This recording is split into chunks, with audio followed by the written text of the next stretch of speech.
Hi, my name is Chip Carrison, and I'm a member of the League of Women Voters of Berks County, and I've been a member for quite a while. I can't remember exactly how long. And I've been doing environmental issues for a long time, and the most recent environmental issue in which the League has been involved is the issue of pipelines. Not specifically whether pipelines should exist, but the fact that they do exist and how they can exist safely. Last November, we had a program in at the Ag Center about pipeline safety.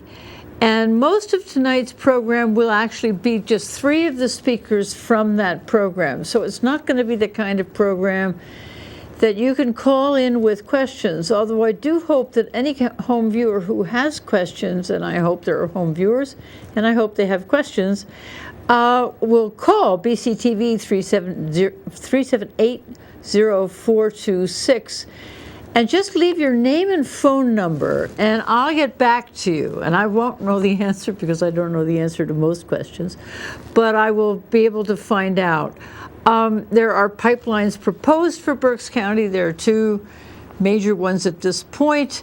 And so let me introduce the first speaker. The first speaker is Linda Farrell, who is the Executive Director of the Pipeline Safety Coalition. So the League has asked me to talk about Pipelines 101, which is kind of an introduction to what pipelines are all about, the things that you need to know about pipelines. I have a map up there of your county. This is Berks County, and the pipeline infrastructure that is currently in Berks County.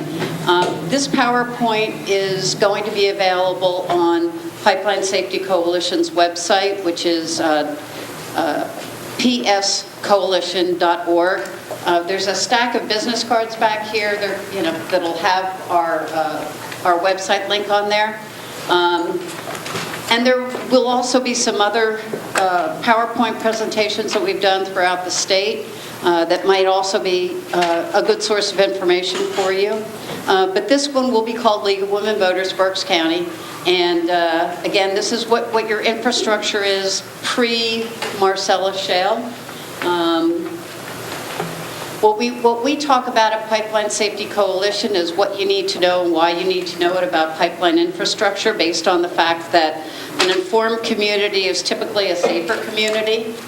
And we quote John Lennon a lot.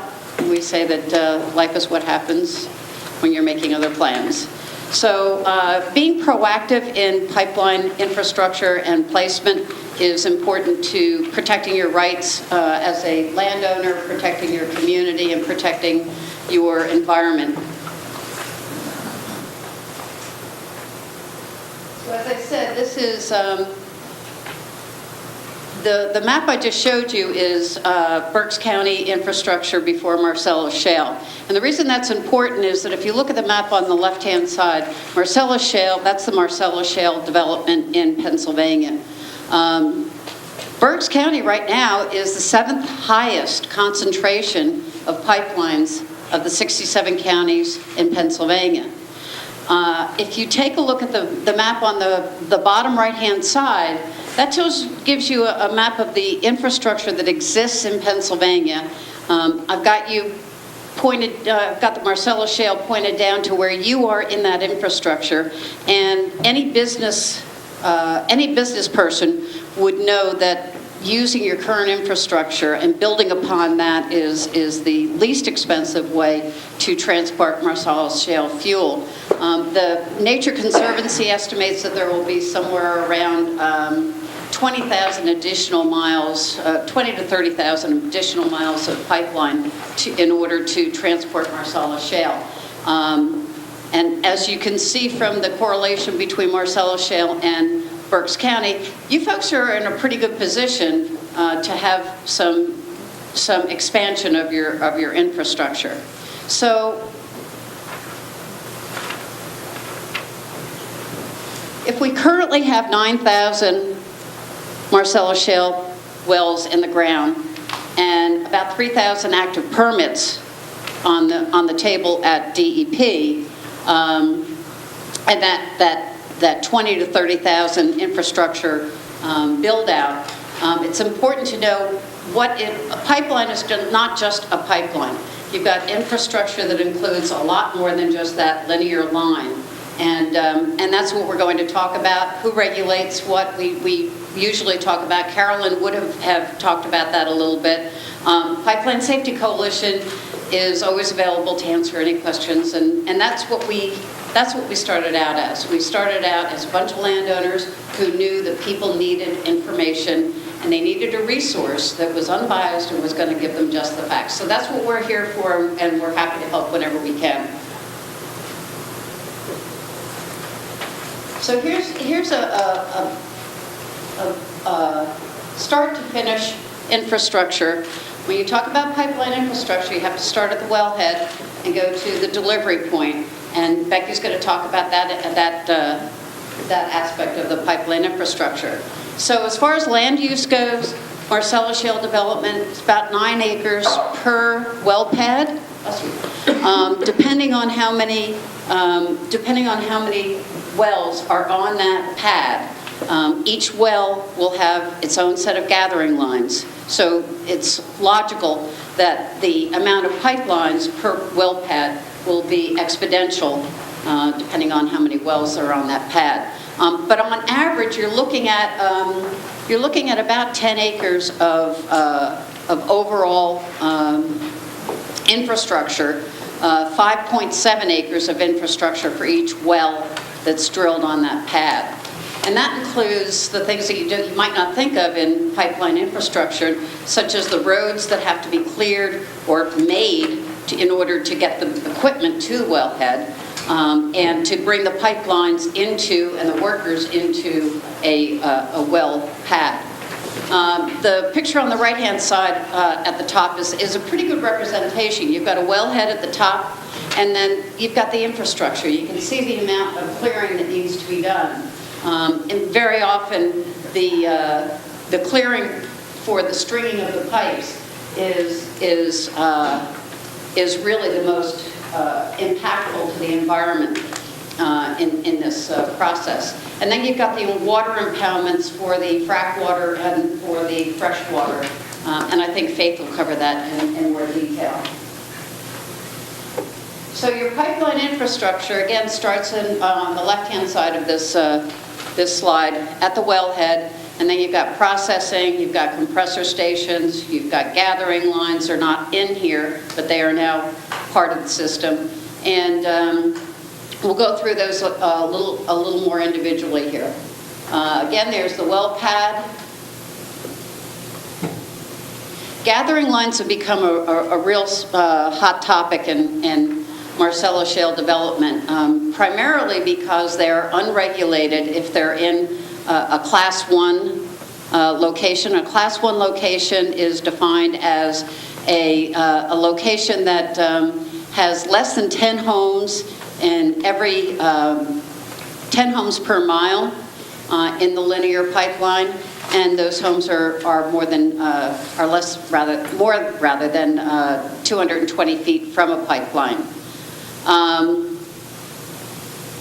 We kind of summarize it as saying the least amount of damage, the fewest number of potential deaths will occur in a Class 1 area. So it's the most rural of locations. Gathering lines used to be about 18 inches and very low pressure, 700 psi, pounds per square inch. Marcellus Shale gathering lines are typically now 24, 28 inches, and they run at about 1,400 psi. That's about what a transmission line runs at, and transmission lines are regulated by the federal government. So there's a lot of concern about those Class 1s being unregulated. They are the lines that run from the wellhead to the first processing plant in the process. So the processing plants take the raw natural gas and they separate the impurities, and they make that raw gas ready for transport through the transmission lines. And as you can see, we're talking about that footprint, that overall footprint of pipeline infrastructure that becomes a cumulative effect on our communities. Transmission lines, whoops, sorry about that. I was trying to get the arrow out of your way. Transmission lines are classified as either interstate or intrastate, and people who play sports will relate to how that is designated. The intrastate lines are within the confines of a state, within the confines of Pennsylvania, and interstates go between states or between countries. That's important because the safety and siting are regulated differently. On intrastate lines, pretty much the PUC has regulation over safety through the U.S. Department of Transportation's Pipeline and Hazardous Materials Safety Administration, PHMSA, which is listed on the bottom there. PHMSA basically gives PUC the authority to regulate the safety, but not necessarily the siting. And that means that the industry, pipeline companies and the gas industry, essentially will decide where the pipelines go if they are within the confines of the state of Pennsylvania. Interstate, on the other hand, which crosses the state boundaries, go through the FERC process, and that's what Carolyn would have spoken about. And as Julianne said, Carolyn Elefant is one of the most informed attorneys in the country on the FERC process. And the reason she was unable to be here tonight is because there was a briefing that needed to be filed for a group of landowners such as yourself. That's what her mission is. So the FERC decides, the FERC is the agency which the pipeline company will go to and submit an application asking for approval under the Natural Gas Act to construct a pipeline for the common good of the public through the conveyance of energy. So again, you've got interstate and you've got intrastate pipelines. Now these pipelines can run anywhere from 20 to 60 inches in diameter. The materials that they're made of vary. I will tell you that the Marcellus Shale typically can run very efficiently in a 60-inch. And so more often than not, we're going to be seeing pipelines in the 40 to 60-inch diameter rather than the 20 and 30-inch, which we've seen in the past. They run at an MAOP, which is maximum operating pressure, and that is determined by the fuel that is being transported, the materials that the pipe is made of, how far apart the compressor stations are. There are a lot of factors that go into the maximum operating pressure. But that maximum operating pressure determines how quickly the fuel travels to market. So that's a significant term to be familiar with when you're asking about pipelines. What is the MAOP? And I've given you some examples of existing PSIs for the intrastate 125 and the Marcellus Shale and the interstates of about 1,000, Marcellus Shale again closer to 1,400. Another term to be familiar with when you're talking about transmission lines is PIR. If you're talking to an operator, a pipeline operator, about a placement of a pipeline, you want to ask what the PIR, the potential impact radius, is in relationship to your home. Potential impact radius is, again, a calculation that utilizes the MAOP and a number of other factors to determine what the explosion zone is. What is the radius at which you would expect damage to occur if that particular pipeline were to breach, explode, be pierced by an excavator, and Greg is going to talk about the importance of one call. So every 40 to 100 miles, The gas kind of starts to slow down because you've got that friction and you've got the fuel slowing down. It's got to go into a compressor station. The compressor stations essentially run on the same fuel that the compressor, the pipelines, the transmission lines are carrying. They can now be used, they can now be fueled by electric power in more suburban areas, and the benefit to that is that you don't have the VOCs, you don't have the noise and the air pollution that you have with compressor stations that are run on the fuels that they're carrying. When you think of compressor stations, any of you remember Erin Brockovich? Huge movie because of, but Erin Brockovich was about a compressor station. So, the potential for environmental pollution is high with compressor stations. And they, again, are every 40 to 100 miles. Other components of pipeline infrastructure include those smart pigs that I was talking about that went under my feet when I was farming. Down on the bottom right here, again, the size of a smart pig will be varied depending on the size of the pipe, but you can get some perspective of the size of a smart pig by the gentleman standing next to it. And on the right-hand side is a smart pig launcher. So you've got to have that in your infrastructure too. You've got to have a place where you can drop that smart pig into the pipe.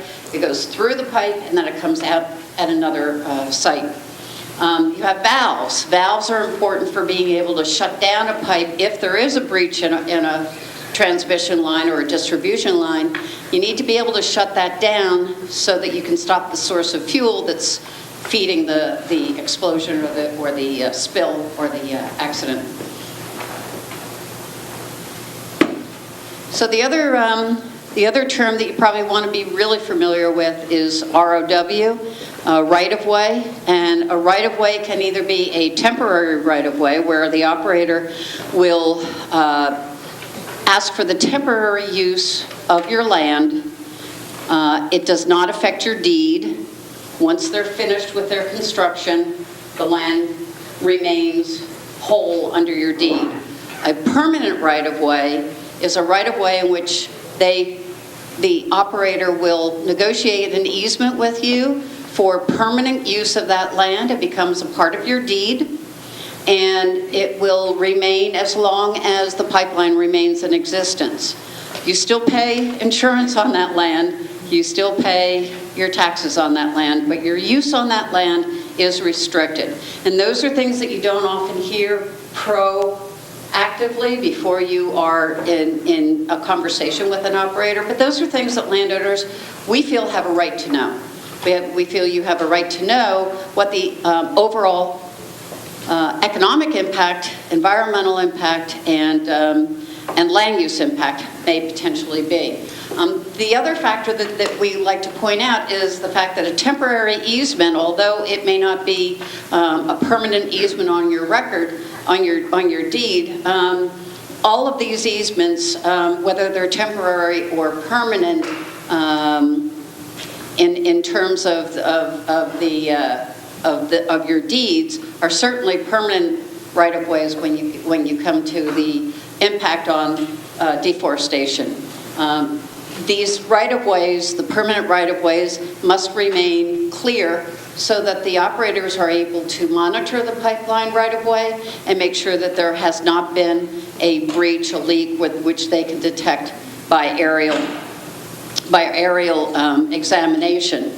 So the term temporary right-of-way maybe has a couple of different interpretations when it comes to a pipeline right-of-way.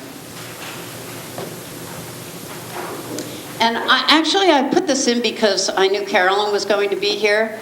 And I'll tell you, Carolyn Elefant represented me and my husband and 4 other landowners in 2008 when Williams Transco, the operator of record of the pipeline in our field, took us to eminent domain.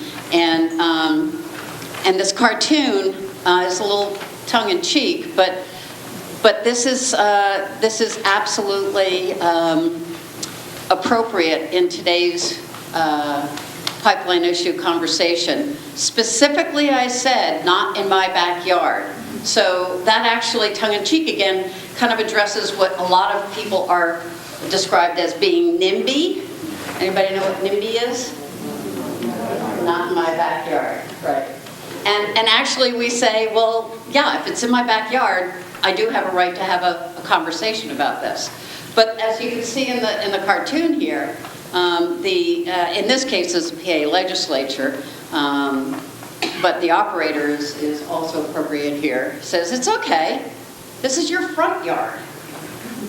So that's why we say it's really important to know what your terminology is. It's important to know what the infrastructure is. It's important to know what your rights are. And Carolyn Elephant, I believe the league will be having at another presentation, and she will take an entire evening and she will give you the best knowledge possible when it comes to the federal energy regulation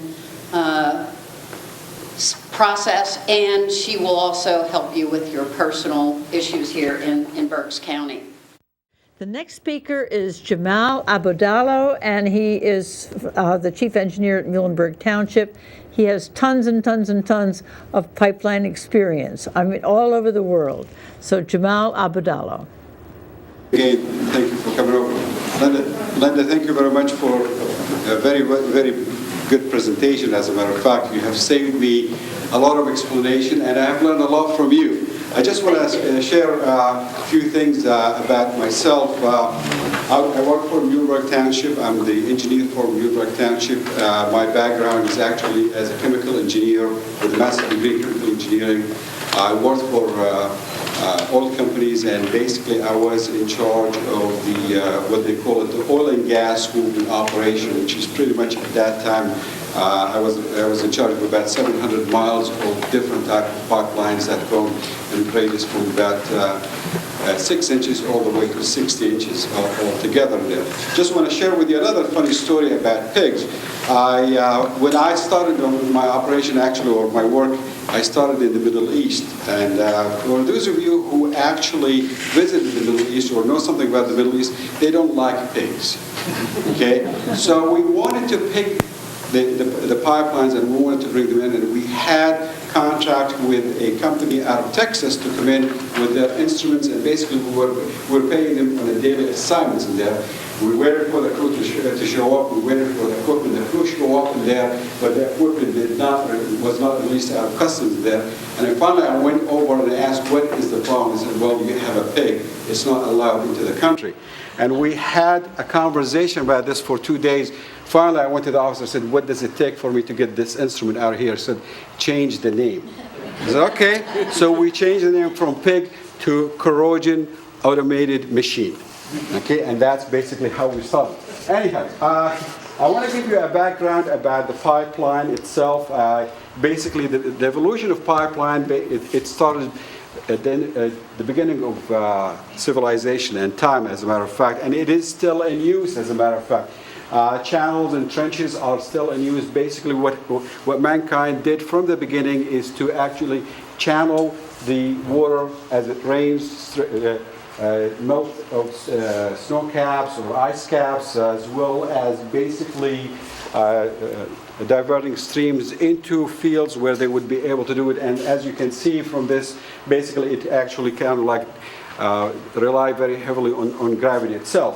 In the European countries over there, where we know about the civilization, the Greek civilization and the Roman civilization, basically they were very good with actually chiseling statues in there. And as a matter of fact, in the beginning of running water is by basically taking tunnels or chiseling tunnels within the street, within rivers, so that, or within mountains, so that they can actually channel the water into it.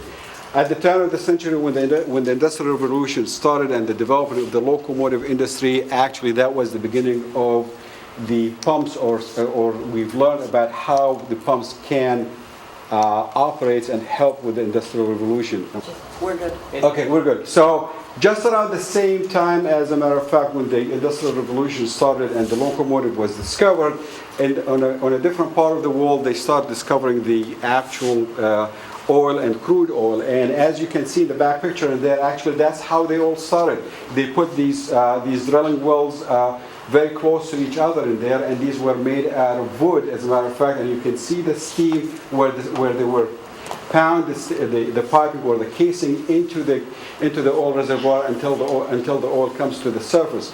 You will also notice that basically their method of transportation were actually mules and wagons. So one of the drawbacks about having crude oil in a remote area is that it was very difficult to convey the crude oil to cities, to the main cities, and that was by itself a problem, especially when the need for energy or need for crude oil increased, and basically they could not any longer rely onto mules and wagons. And that was pretty much the inception of the pipeline industry back in the 1930s, where actually pipelines were the answer to the increase in demand and increase in energy. Because face it, pipelines basically, they can actually move on to, as Linda said, they can go through countries or continents. You would have the Siberian gas coming in through Russia and into the European market. You also have the heavy crude oil coming in from Alaska, going into Canada and into the United States. So it crosses different places and without any difficulties and with a lot of ease. But the most important part about this, and this is what I drive the discussion here, is that it is the least expensive way of transporting fuel. As a matter of fact, if you take a barrel of oil and you transport it through a pipeline or through a train or through a trailer, it is the easiest or the least expensive way of transporting a barrel. And that's why the pipeline industry will continue to rise and continue to grow as we continue to need more energy, and we would expand into that one. So how does that help us with the design factors? And I'm not going to go through the factors, the facts that Linda talked about. Is that when we start developing the routes for a pipeline and finding out how is it going to work, the very first important part of it is that we need to know where is the market, we need to know what is the future of the market, and how we would be able to tie into that, and what are the capacities that we will be able to tie into these things.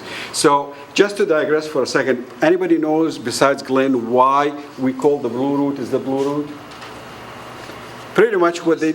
color on the map. That's exactly right. Exactly right. Because there were several roads in there. There was, I believe, the green, the yellow, and the blue in there, and everybody kept referring to the Blue Route, and here it is. It stuck with us. It is called the Blue Route.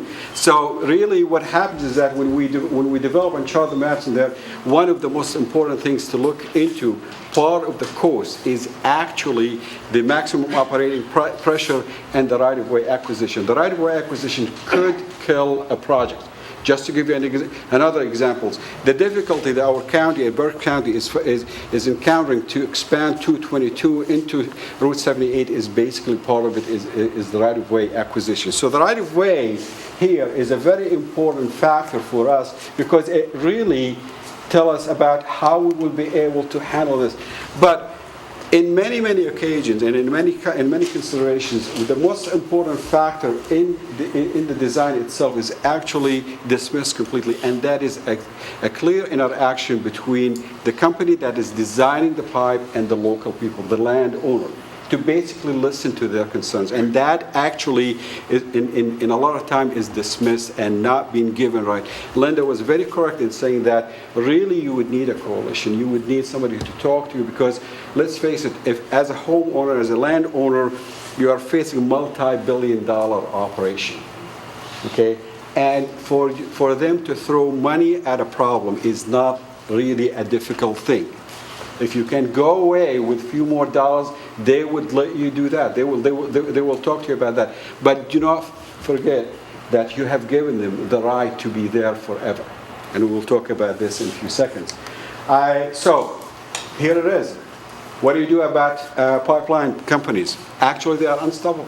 They are unstoppable because the truth of the matter is that they're going to come in and they say to you, this is the chart and this is what we have surveyed. And I've read in an article, one of the ladies, I hope she's here today, that basically said that they come in and go on our property as if it's their own. They really don't have any consideration for, do I need to knock on your door? Do I need to let you know that I'm here or not? They basically chart the right of way, and they will be able to, they will come to you and say, this is what we are going to carve, and this is what we really need to do. What happens if you say, no, I'm not going to do something like that, I'm not going to let you buy it, they will exercise the eminent domain or the right to condemn the property.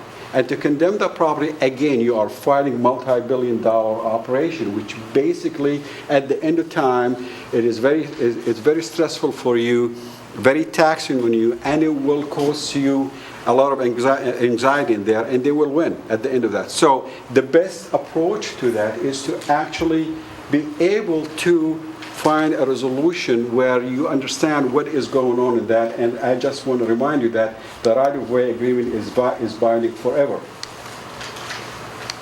Okay, so do we really need more regulations? I don't know how many of you have looked at the Code of Federal Regulations, Title 49 there. It is huge. It is absolutely voluminous in there. And it has 9 parts to it, 190 to 199, and it talks about boring stuff. So if you really want to look at that, we have a lot of regulations. The problem with these regulations is that they are not very specific. They do not give you the exact dimensions. And when they say that you have to be within a practical range or away from a certain property, they do not tell you, they don't define what is a practical range. That is not defined. So clearly there is a room for interpretation, and that could be troublesome because what is practical for me might not be very practical to you at all. By the way, this picture in the backdrop in there, that is actually when in the old time when they would basically hit the reservoir where oil it is, and it's accompanied with a lot of natural gas, you would see a flood of crude oil that comes out to the surface in that pattern. And this is a picture of the 20s, as a matter of fact. Okay. What could happen, what could go wrong with a pipeline like that? The next slide is actually a time frame from 1986 to May of 2013, where it tells you about the number of incidents that took place. And again, I want to remind you that pipeline industry is a very safe industry, but when you look at the slide, you will be able to find out how many incidents and accidents that took place. Well, if the slide works, we would show you basically, I'm going to go back to the previous slide.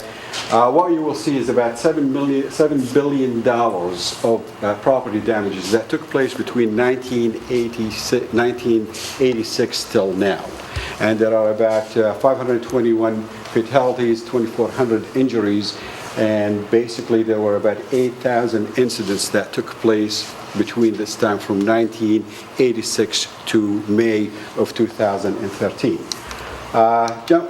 Jumping on why these incidents happen. And I know my colleagues will talk about the accidents that took place, that can take place when you excavate and you dig before you actually call for 811, but there are several other factors that actually takes place in there. And when you look at our pipeline network, which started in the late 1930s into 1940s and onwards in there, these structures are aging. And as they are aging, there are several problems that will happen in there. Some of them are internal corrosions, and some of them are external corrosions. And basically what it is that as you are passing fluid into the pipeline, there are some impurities that actually, because of the pipe sagging or because of the turns of the pipe, what happens is that there will be an accumulation of water inside, and that water will start deteriorating or eating away on the internal of the pipe itself, and as a result of that there will be a penetration, or it could be an outside reaction that takes place, and as such will, more importantly, and the more dangerous ones actually, that will happen during if there is a failure at a well. And the wells are basically when you butt the two pipe joints together and you weld them, and basically there will be usually about 3 passes for that. However, there still be some catastrophic actions.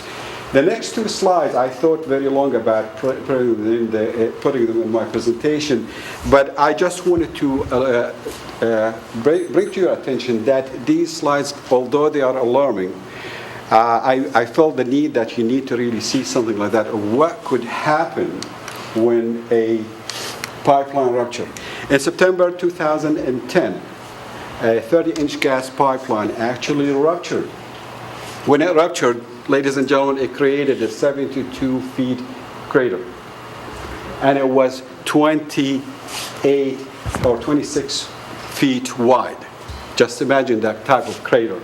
The pipe itself that ruptured was about 28 feet in length, weighed about 3,000 pounds, and it was found about 100 feet away from the place where it ruptured.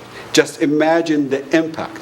This is when Linda was talking about the zone of impact itself. This is exactly what we are talking about. It is when an accident happens or when a tragedy like this happens, basically it's a very serious in nature of it in there. And the reason when they investigated, when they took the pipe joint and looked and studied, it was actually a rupture due to internal corrosion. That was the cause of it. Okay. The second one is actually more recent. That happened in March of 2013. And as a matter of fact, Exxon, and I don't like to bring names in this matter here, but it is a public knowledge. Basically, they were cited in November 6th, just a few weeks ago, for $2.6 million. What happened, as a matter of fact, is that there was a release, and this is a true picture of where it happened. Okay, there was a release of crude oil into a residential area. Pretty much the neighbors were, two dozen of homes were evacuated. And the main cause of that was actually a deterioration of a well that it cracked, and as such, it released all the crude oil products into it. So, with that being said, how can we coordinate a safe operation in the back of our yard and say how we would be able to live in a way that we can have economic development, a growth into our community, be able to participate into the success of our nation, but at the same time have a very safe, harmonious relationship with knowing that a catastrophe like this could take place like that.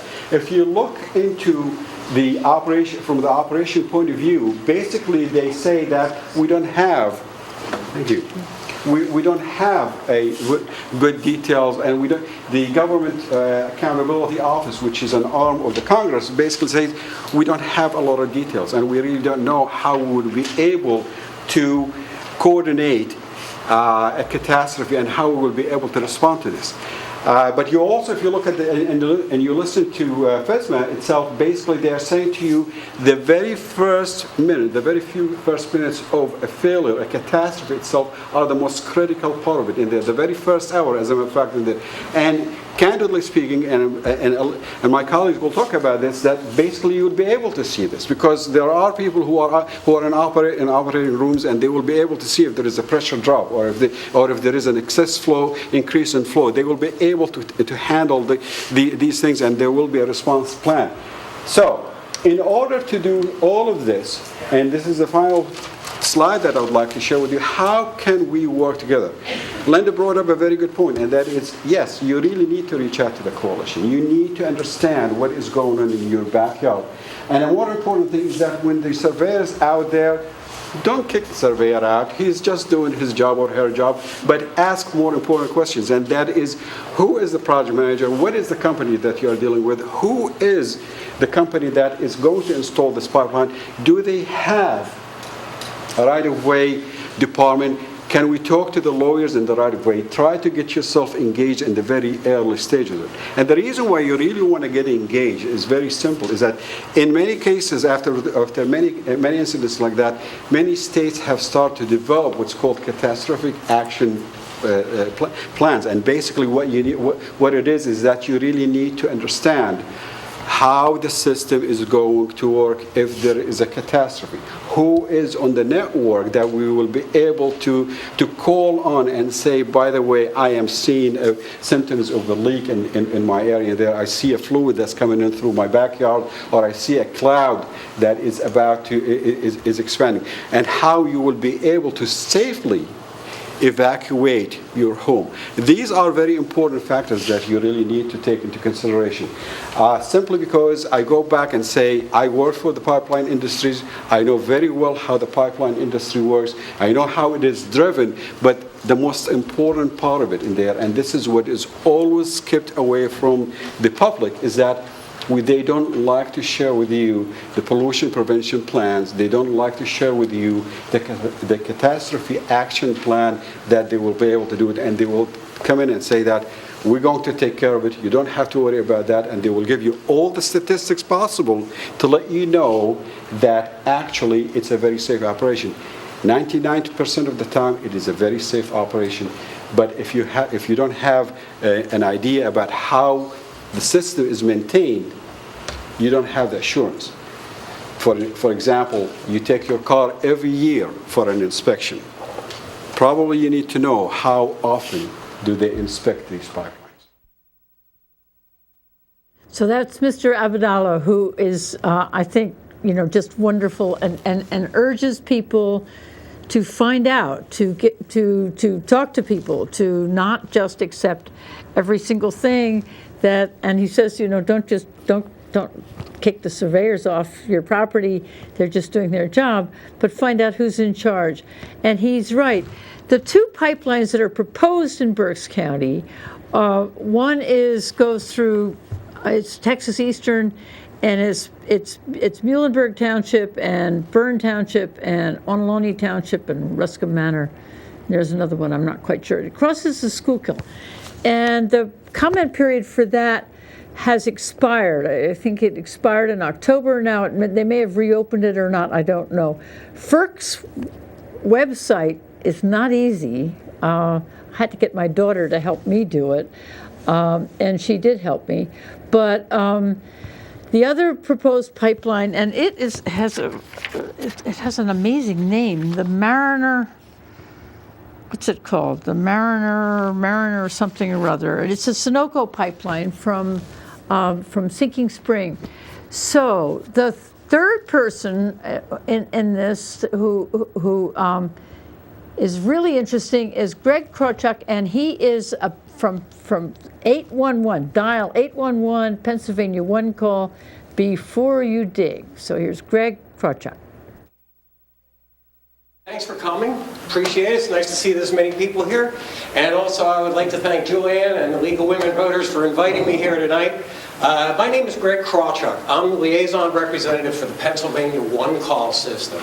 And mainly what I'm here to talk about tonight is safety. Nothing more than that. Okay, safety and protection here.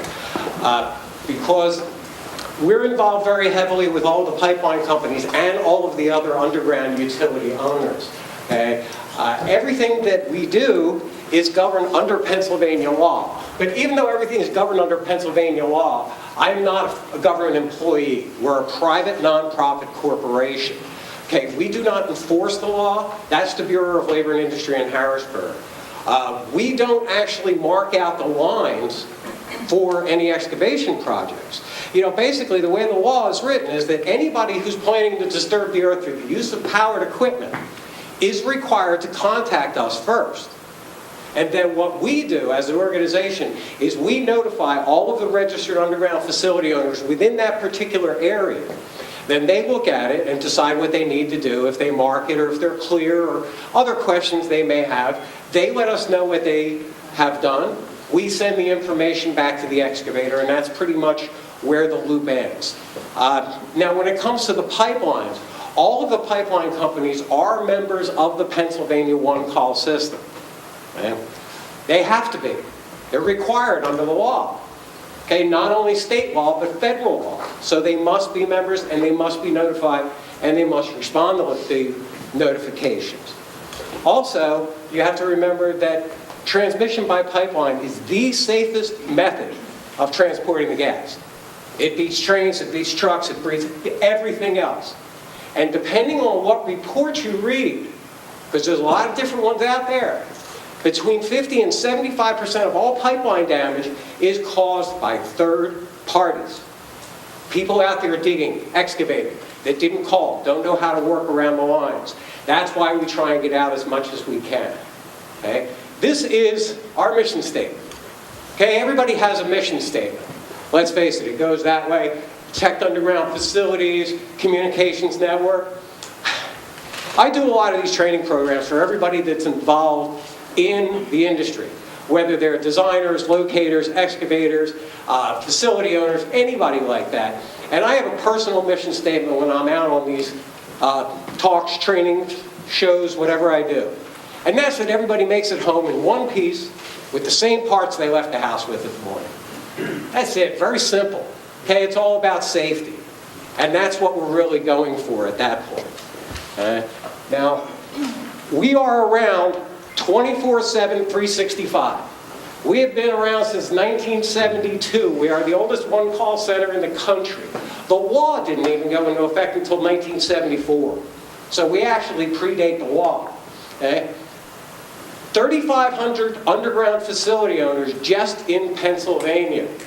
Okay, because remember, according to the law, anybody that owns or operates an underground line and serves one or more customers or consumers of that product is required to be a member of the one-call system and mark out their lines. So that's not only the pipeline companies, the electric companies, communication lines, things like that. Let's take a shopping mall. Okay? You got a big building there out in the parking lot. You got an Applebee's over here. You got maybe a car repair place over here. 9 times out of 10, the mall is supplying water, sewer to those buildings. They have lights in the parking lots. They're supplying it. They're providing a service. They need to be members of the one-call system. Private communities, gated communities, they have sprinkler systems, storm drains, everything. It's all underground. They need to be members. Manufactured housing communities, something like that, where they're supplying electric, cable TV, things along that line. They need to be members and mark out their lines. Last year, we took over 700,000 notifications for markouts in Pennsylvania. On average, each notification turns into 8 facility owner notifications, different utilities. That's a lot of paperwork going back and forth. That's a lot of markouts going on. And the system is working very well. Let me tell you, we have cut damages unbelievably just by using this system. Okay? The membership is mandatory, like I said. Anybody who owns or operates those lines needs to be a member and mark out those lines. They're the ones that mark it out, regardless of where it is. Okay? This is what the law says. That you have to call us if you use powered equipment. I like to say, I don't care if you're using powered equipment or not. It's just as easy to get electrocuted with a shovel as it is with a backhoe. Okay? You may as well err on the side of safety. Also, it does not say in the law, professional excavators, excavation companies. It says anybody. So that means homeowners. Okay? You're digging on your own property. You're putting in a new mailbox. You go down to Home Depot on a Saturday morning, rent yourself an auger, and come back there to put in your mailbox. You better have called us before so you can find out where everything is. Or else you'll be like a guy 2 years ago up in Wilkes-Barre. He was doing just that. He was replacing a mailbox, got his auger over at Home Depot, came back, never called us, never got anything marked out, ripped out the old mailbox, put the auger in the ground, pulled the trigger, and went right through the gas main. Right? Didn't get hurt. But he ended up having to pay for the excavation to find the leak, the new pipe to fix it, and the gas that blew. The guy's got the most expensive mailbox in the county. Okay? And for homeowners, the service is 100% free. There is no excuse for not calling. Why would you not do it? It doesn't make sense to me. Okay? All you got to do is pick up the phone, dial 811. It's the easiest way to do it now. It's a nationwide one-call number. Works anywhere. It'll put you through to the local one-call center. So if you call from here, you'll get right through to Pennsylvania one-call. You need to give us at least 3 business days notice ahead of time. And you have to start your work in 3 to 10 business days. Don't count the day you call. So if you call us on a Monday, Tuesday be the first day, Wednesday is the second day, Thursday, you can go dig.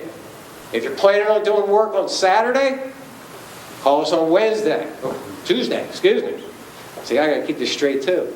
Because Tuesday's the notification, Wednesday's 1, Thursday's 2, Friday is the dig date, so then you can dig on Saturday. Because it's only business days. Saturdays and Sundays are not business days. So if you were to call us on a Wednesday, Thursday's 1, Friday's 2, Saturday and Sunday don't count, you gotta wait till Monday. Okay? So make sure you keep that in mind. Any day except Saturday, Sunday, or a holiday. And anybody who's going to be digging needs to do that.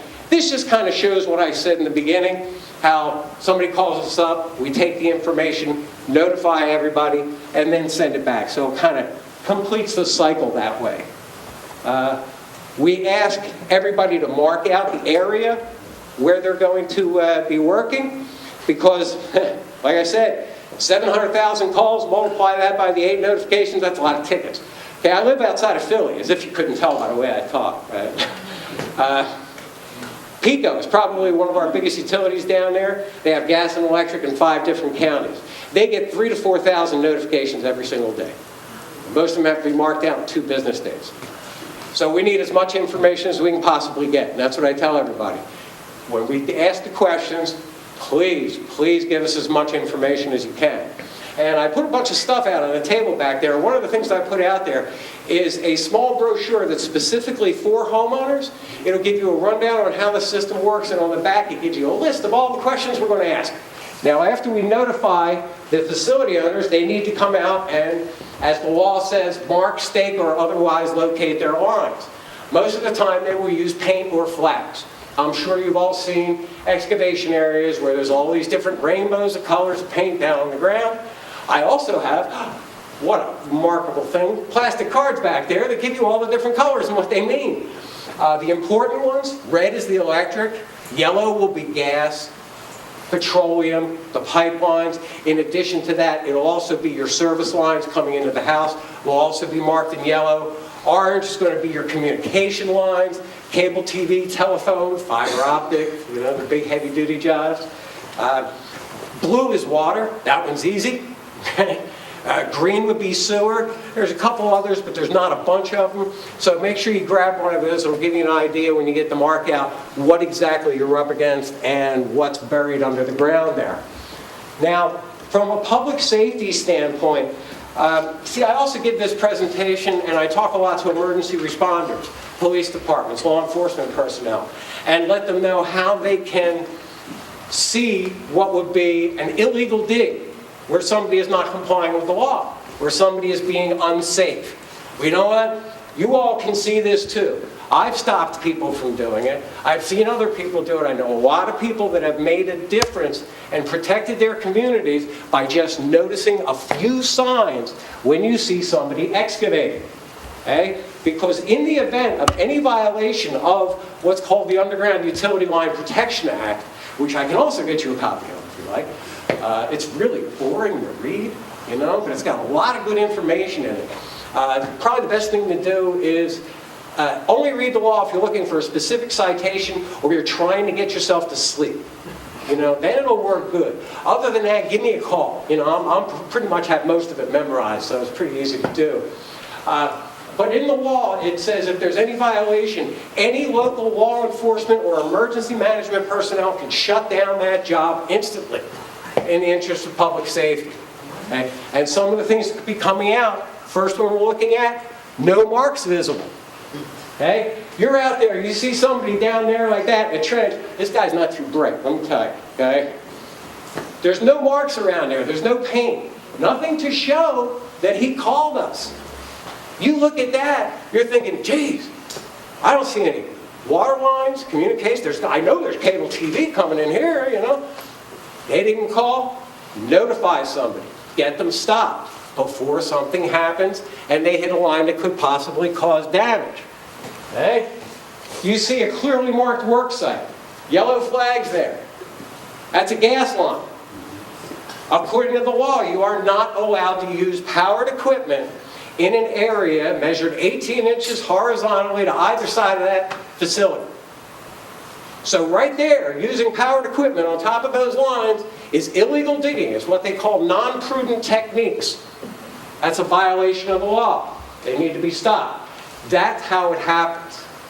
Okay? That's the most common way. Of the damages to any underground utilities, over 80% of those damages are done by a backhoe because somebody knows where they are. I know how deep it is. Don't you worry, I'm not going to hit nothing.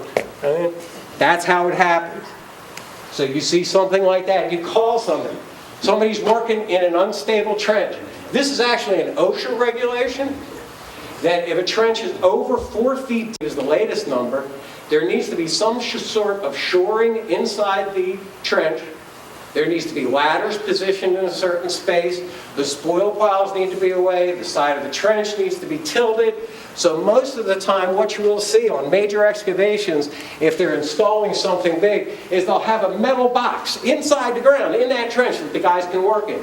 It keeps that dirt from collapsing in on the sides of it. Now, right now, if you see something like this, you see somebody working in a trench, you really should mention it to somebody.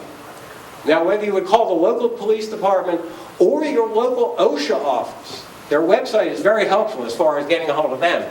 There is a directive that came down from OSHA 2 years ago that they're still working on, that every inspector, as they're driving around, if they see an excavation project or a construction site with an open trench, they are required to stop and inspect that job and make sure there are no violations. I happen to know somebody who's working in Lebanon County, had the ladder inside the trench 2 feet off from where it was supposed to be. They negotiated the fine down to $15,000. Okay, they don't play around with this stuff anymore. There's too much going wrong. The enforcement is getting tighter and tighter all the time, and it's happening a lot. Okay? I could go on for hours about this stuff. As a matter of fact, one of the programs that I do, that I'm doing next week, as a matter of fact, that trains locators, goes on for 4.5 hours. And I never repeat myself, at least not much. So I can give you a lot more information. But trust me, if you leave me a message, you have any questions, problems, confusions, give me a call. I will be more than happy to either answer your question, or if I can't, I can hook you up with somebody who can answer it for you. If you're having trouble with a utility, if you need to talk to somebody from one of the companies, I have contacts in every single registered underground facility owner around. Okay? I know a lot of people out there, and I got their numbers on my computer. If you need help, you need information, you have any questions, please come to me anytime. Thanks very much for watching. I hope you have enjoyed it. If you have questions, I will reiterate that you call BCTV and leave your phone number, and either I or somebody else from the league will get back to you with as much help as we can give you. So it's time to say good night. Good night.